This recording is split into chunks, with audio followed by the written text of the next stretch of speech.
Waters dying for Pakistan.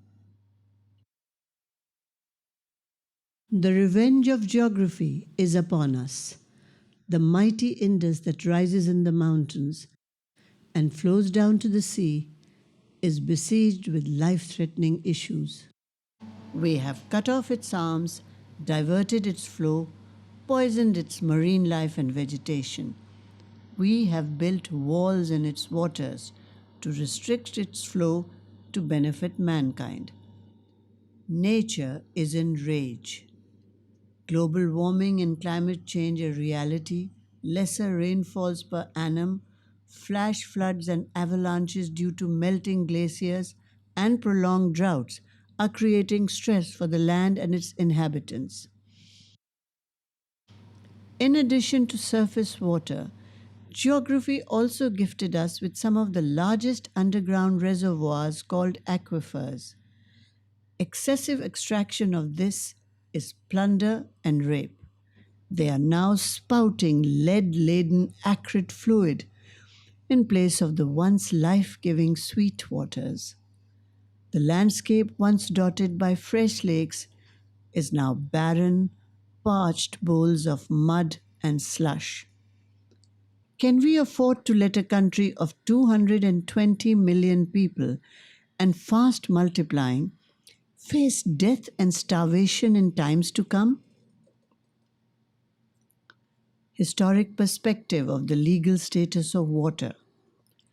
Since the days of the Raj, the Indus waters have been subjected to partiality, vested interest, and politics.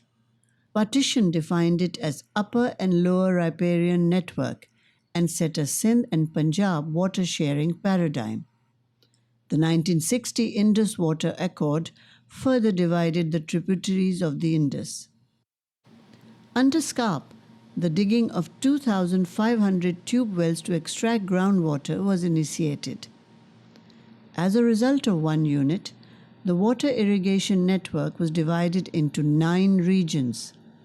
Then WAPTA was created to be in charge of storage, hydropower, and management of the basin.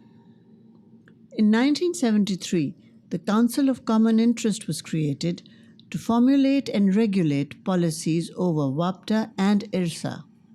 The Council would receive complaints both from federal and provincial governments over water and refer them to a commission appointed by the President.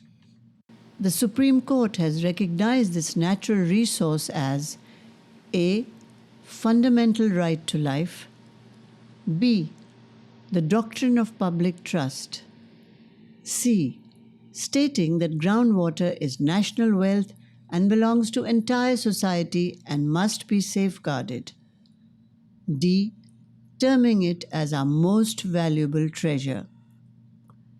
In this void and vague water controls, distribution and management, ownership and governance issues, laws for integrated water management are urgently required. Our social, political, and economic future depends on this. Wake up, Pakistan. To save ourselves from this calamity of mammoth scale, Pakistan needs to wake up. There is an urgent need to address the issues of the water sector at a holistic level. It is time that policymakers, stakeholders, experts, parliamentarians, and media join hands to save our waters. Conservation and storage. To address the issues of conservation and storage, there are case studies such as the Murray-Darling Basin, etc. Science and technology have advanced. The solutions of the 21st century are not just surface dams, but also subsurface dams, recharge of aquifers, and artificially created underground storage tanks. Depleting aquifers call for new water laws. Water laws must be separated from land laws. Landowners must hold licenses and permits to pump water for agriculture.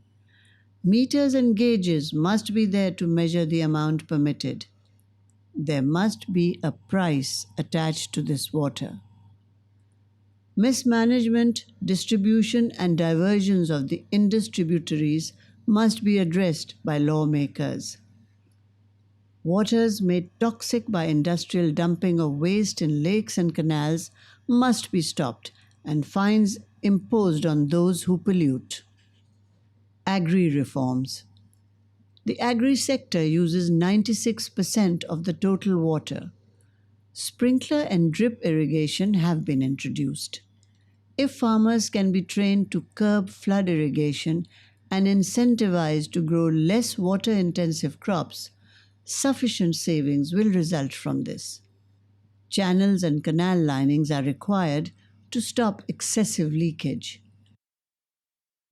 Revision of Abhyana rates, crop per drop technologies, and telemetry systems must be revived or introduced.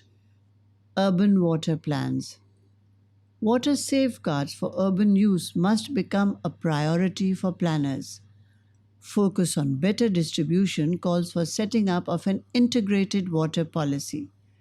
Placement of experts on local water boards, depoliticizing of water are some of the major actions required to deal with mismanagement, corruption, misuse, theft, and wastage of water. There has to be a focus on education and awareness of masses through media and advocacy. School syllabus must include water studies.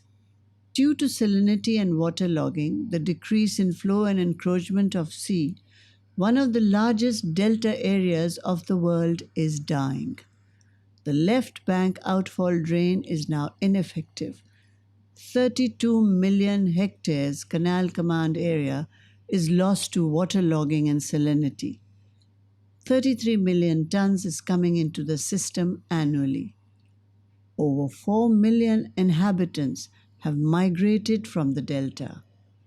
An effective new drainage system is the need. Water economy. Pakistan water economy is running dry. Our agri GDP is only 50 billion per MAF. With strategic planning, we can make water our business.